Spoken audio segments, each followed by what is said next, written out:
egaa obboleeta koo akkuma argaa jirtanii obboleetti keenya kana share godhaa waliif akkasumas immoo akkuma amantaa keessanitti waaqayyoon kadhadhaa fi egaa ijoolleen keenya yeroo baay'ee of eeggannoon gootanii warreen keessattuu ala deemtanii ala baatanii waan ta'e bituudhaaf suuqii namna deemtanii akkanumatti makiinaan gaceetii obboleetti keenya kana baay'ee miidhamtee jirti biyya Saawud Arabiyaa keessatti warreen itti dhiyaatan ilaalaa isiniin jechuu barbaadetanii ashama harka fuunee hordoftoota kabajamtoota chaanalii Beeskarichi jalatti argamtanii jirtu nagaan waaqayyo bakka jirtanitti isiniif haa baay'atu har'ammoo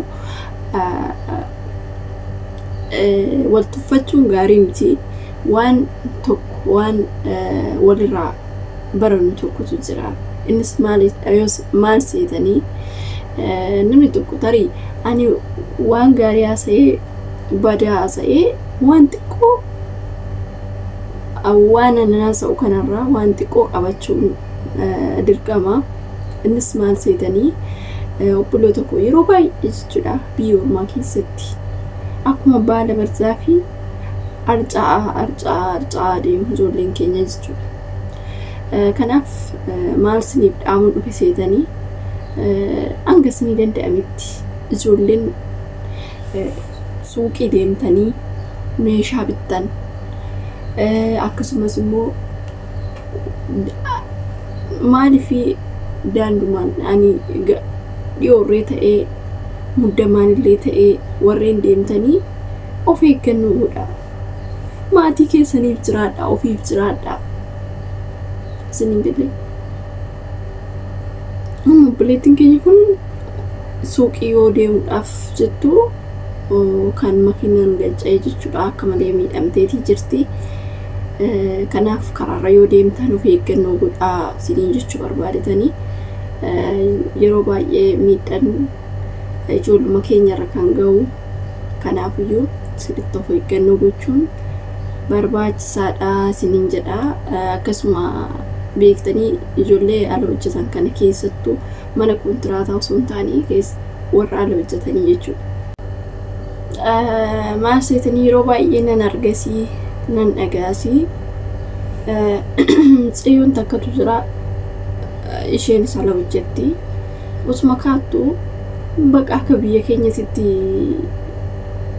deemu beektanii ijoolleen xiqqoo ishee yani injiraa mitiire biyya ormaa keessa kan jirtanii bilis sirriitti of eeggannoo godhaa waan darbuudha jedhuuf lagni darbuu deemu si nyaatinii jaarsi du'aaf deemu si nafaarinii jedhu kanaafiyyuu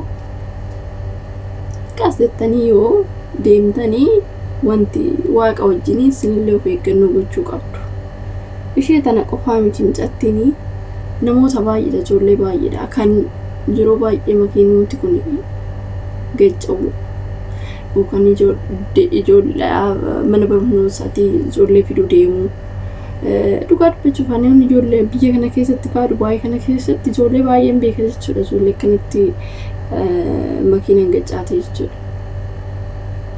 Kanaafiyyuu of eeggannoo godhaa. Ani muddama yookiin immoo makiinaan laalladhaa bitaa mirga laalladhaa yoo deemtanii jechuudha. Urfaa andaaraa dhufee isin rukutu makiinaan. Sunuma ta'u gara osoo laaluu malee andaaraa dhufee ittiin bu'u. Kanaaf bitaa mirga kee laaltee muddama dhiistee yeroo maangadi daandirra deemtu siidaa deemuu qabda. Kanaaf malee dhugaa dubbachuuf ani biyya kana keessatti immoo beektanii akka biyya keenyatii miti ani karaarra yoo deemtullee ani eenyutu jira bakka hunda kaameraadha Saawud Arabiyaa kanallee hin beeku malee biyya kanatti እንደውም daandiin hanga hin jirutti kanaafiyyuu of eeggannoo godhaa Tsiyoon tana akkuma argatanii nan dalagadha jettee biyyaa baatee biyya ormaa keessatti hafuun baay'ee takka garaa nama nyaatti ishee qofaa miti kiloomsatti dheengada Dubaay kana keessatti duute baay'ee nama gaddisiisa dhugaa dubbachuuf haalli ishiin ittiin duute waaqayyoon lubbuu ishee amaaru. Gadda liivumarra jirti liivii tiktokii irra jechuudha. Liivii irra jirti inaasoftii osuma haasoftu barii duute jedhan namni osuma kunoof amma fayyaadha gufuun yoo guyyaa kee ta'e gufuu yeroo afuu hin dandeessu qaniin kee hin geenye taanaan immoo waluma waan of eeyyuu ta'e hin duutu. Kanaafiyyuu of eeggannoo godhaa isiniin jedha. Sirriitti of eeggannoo godhuun cima waan micattiin gaddaasti duute waa'ee amantaa taasisaa turte beektanii waa'ee Oromoo fi Amaaraa wal lolanii waa'ee amantaa Ortodoksii isaa turte yeroo gabaabduu tana keessatti barreen gaddaa akkana turre azaniirra turre dhugaa dubbachuuf kana isaa turte dhaggeeffachaan ture liivii irratti jechuudha liivii tiktokii irratti garuu har'a isheen bakka dhugaa jirti lubbuu ishee amaaru asitti. Shaanxaa meeshaa kaargoo godhattee maatii ishee arguudhaaf waggaa dheeraa biyya kana keessa turte ilaala. Waggaa dheeraa biyya kana keessa turte galuudhaaf meeshaa kaargoo godhachaa jirti jedhan.